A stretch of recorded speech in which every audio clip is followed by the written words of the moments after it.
Hi friends, please subscribe to Amravati Media and press the bell icon for more latest updates. Jagan image ఈ రేంజ్లో పెరిగిందా? YCP అధినేత మాజీ CM Jagan image పెరిగిందా? ఆయన విషయంలో అనూహ్య పరిణామాలు చోటు చేసుకుంటున్నాయా అంటే తాజాగా జరిగిన పరిణామాలను బట్టి అవుననే పరిశీలకులు చెప్పాల్సి వస్తోంది. అయితే ఇది ఇప్పటికిప్పుడు తీర్మానం చేసే విషయం కూడా కాదనేది మరికొందరి ఆలోచన.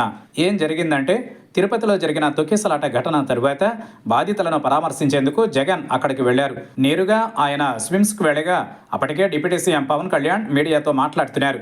అధికారులపై విమర్శలు చేస్తూ వార్నింగ్లు ఇస్తున్నారు. అందరి చూపు ఆయన వైపే ఉంది. ఇక మీడియా గొట్టాలు కూడా పవన్ వైపే ఉన్నాయి. ఇంతలో పెద్ద కోలాహలం, అరుపులు, నినాదాలు, జై జగన్ అంటూ చేతులు గాలిలోకి లేచాయి.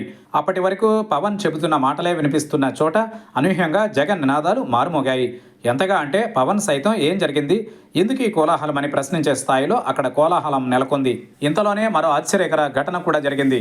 4 ప్రధాన మీడియా సంస్థల ప్రతినిధులు పవన్ మీడియా సమావేశం నుంచి తమ మైకులు తీసుకుని పరుగున జగన్ వస్తున్న వైపు పరుగులు తీశారు.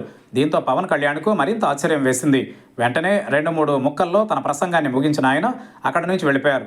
ఈ పరిణామాలను గమనించిన వారు జగన్ విషయంపై ఆసక్తిగా చర్చించుకున్నారు. నిజానికి పవన్కు ఉన్న సినీ ఇమేజ్తో పోలిస్తే జగన్కు ఉన్న ఇమేజ్ చాలా తక్కువనే చెప్పాలి.